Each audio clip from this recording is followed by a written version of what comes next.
She walked into my garage barefoot, bleeding, and holding a little boy's hand like it was the only thing tethering her to this world. Didn't say a word. Just stood there in the hum of flickering fluorescence, shaking, her eyes darting like prey, expecting the jaws to snap shut any second. I'd seen broken before. Hell, I was broken.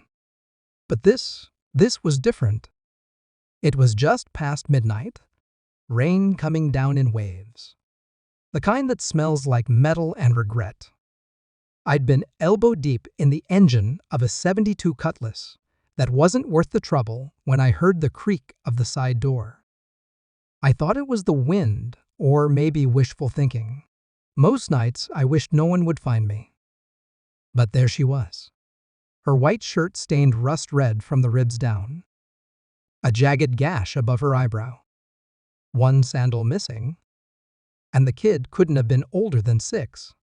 Quiet. Eyes too still for a child. "You need a hospital," I said. She flinched like I'd yelled. "No police," she whispered. "Please, just let us stay. A night. He's tired."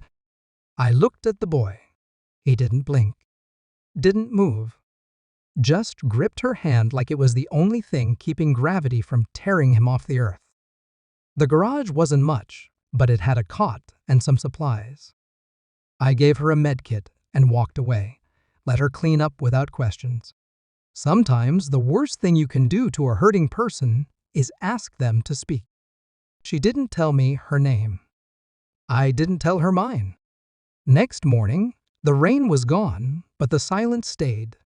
The boy sat near the back, sketching something with the stub of a pencil on cardboard. Blueprints. Or maybe mazes. I couldn't tell. He had this stillness like he wasn't drawing for fun, but to remember something. Something important. She came out later, bandaged and pale. Sat across from me, no small talk.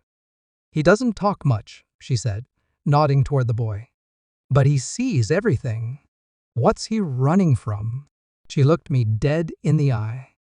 "What makes you think we're running?" I didn't answer. She didn't push. A few days passed. They stayed. I didn't ask questions.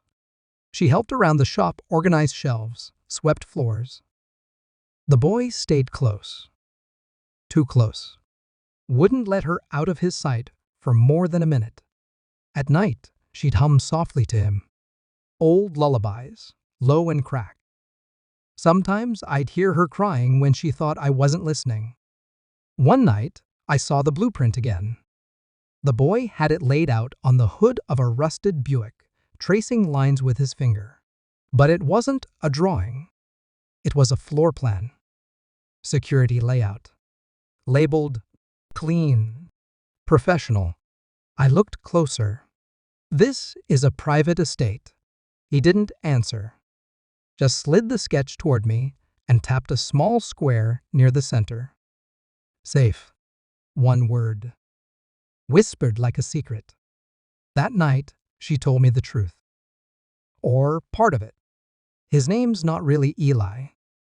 It's David. David Ashcroft. I froze. Ashcroft. As in Silas Ashcroft, the dead billionaire who made his fortune building surveillance empires and then vanished after that scandal, the one where his company was accused of blackmailing political leaders using their own security systems. "He's the only heir," she said. "The last one left. Everyone else is either dead or bought. And you?" "I used to be his nanny. Before they killed his mother. I didn't ask who they were. Didn't need to. They came 2 nights later. A black SUV parked across the street. No lights. No engine hum. Just presence. I stepped outside, wrench in hand, pretending not to see them. They didn't move. Just waited. She stood behind me, barely breathing. "If they get him," she said, "he disappears forever." My hands shook. I hadn't fought for anything in years. Not since the fire that took my brother. Not since I stopped believing I could fix anything. But the boy, he looked at me like I was someone who could protect him. Like I still mattered. So I made a choice. We left before dawn. I rigged the garage to look lived in, scattered coffee cups, and a running fan. Fake trail. We drove through back roads, dirt and gravel, through a contact I still had in Reno, a woman who owed me a favor from way back when saving lives still felt normal. She gave us names, papers, an address, and a plan. 2 weeks later, we walked into a federal courtroom. She wore clean clothes. The boy wore a tie too big for his neck. And I sat beside him. Our lawyer laid it all out. The corruption, the trust fund, the sealed documents the boy had memorized and redrawn by hand. The evidence, the names. And then the boy spoke.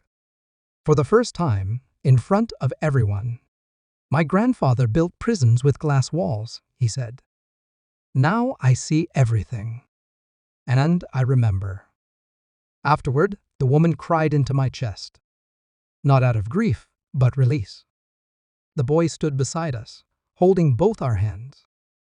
We never went back to the garage. Didn't need to. We bought a small house in Montana.